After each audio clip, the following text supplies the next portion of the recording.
Peter Rabbit is a feature adaptation of Beatrix Potter's classic tale on a rebellious rabbit trying to get into a farmer's garden. That is literally the entire book. That is literally the entire movie. A bunch of furry creatures trying to get into a garden as often as they can. At first glance, you wouldn't expect to see anybody noteworthy in this film, because 95% of the characters were animated, but au contraire, where do I begin? Lead villain of the movie. It's played by Domhnall Gleeson. You know him in The Last Jedi, playing the character of General Hux. So Peter Rabbit has 3 younger sisters. They're all triplets. 2 of them are voiced by Daisy Ridley and Margot Robbie. That's right, Rey and Harley Quinn. Does your life get much better than that? I don't know. Now, with animated comedies, I tend to go in with what I call low expectations, and I'm glad I did because I was pleasantly surprised with this movie. This movie was hilarious. Tons of giggle bits. They knew that the parents would bring their kids to see it, so they put a lot of humor that only the adults would get. Things that went way over the kids' heads. So it was great for adults to go see. Definitely take your kid. You don't even have to have kids to go see it. I didn't have kids. I went to go see it. I liked it. Animated live-action films are very hit and miss with me, especially when the animated talking creatures are made to look as lifelike as possible.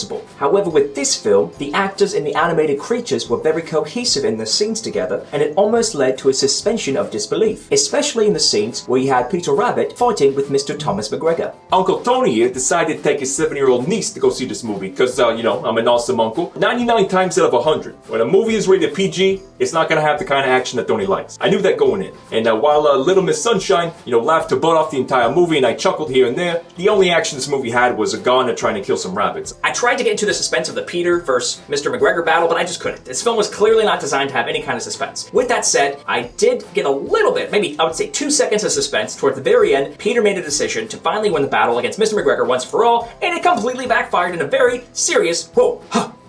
This film just got stupid serious, real fast kind of way. So maybe 2 seconds of suspense. Maybe 2. One of my favorite parts of the movie, if you will, was the morning rooster. You know how they wake up every morning, the sun comes out, does their old cock-a-doodle-doo and whatever. So it was doing that, but instead of saying cock-a-doodle-doo, it was saying why it was freaking out in the morning, every morning. So it'd wake up, sun comes out, and the rooster would be like, oh my gosh, it's a new day, there's a sun. I did not expect that to happen. I did not think this day was coming. I should not have fertilized all those eggs last night.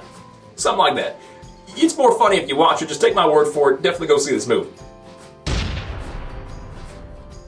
When taking your little munchkin of terror to go see this movie, have no fear, Peter Rabbit is here to make you adults giggle way more than you thought you would. This is definitely a surprise 9 out of 10. Okay, sure, this children's book movie wasn't geared towards 30-year-old single men like myself, but my mom did read this to me a lot growing up as a child, so that nostalgia factor makes me want to give this a 6 out of 10. This film had a fun soundtrack, good animation, and light-hearted jokes galore. It was, however, a 90-minute adaptation of a 10-minute children's story, so I got bored rather easily. 3 out of 10.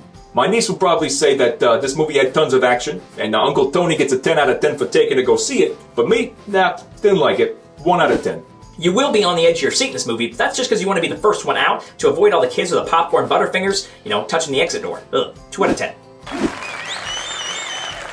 We here at Who's Review give Peter Rabbit the overall rating of Take the Fam. Parents are often tortured by the love they have for their children to be entertained, but this movie is here to ease the pain. I was often giggling and chuckling way more than any kid in the theater was. This is a true movie for all ages. So there you have it. That's a review. Have you seen the movie? Do you have your own? Let us know in the comment section below and we'll check it out and respond. We post at least 1 review a week, so go ahead and subscribe to this YouTube channel to keep up to date on all the ones coming out in the future. And if you want to know what those future reviews are going to be before they happen, you're going to go ahead and have to like the Facebook page and follow us on Instagram. We hope you guys had a great time here, and thanks for checking us out at Who's Review.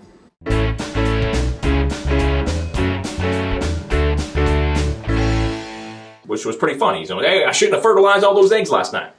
Something like that. I think I didn't convey that enough of how funny that was, so maybe I'll clean that up a bit.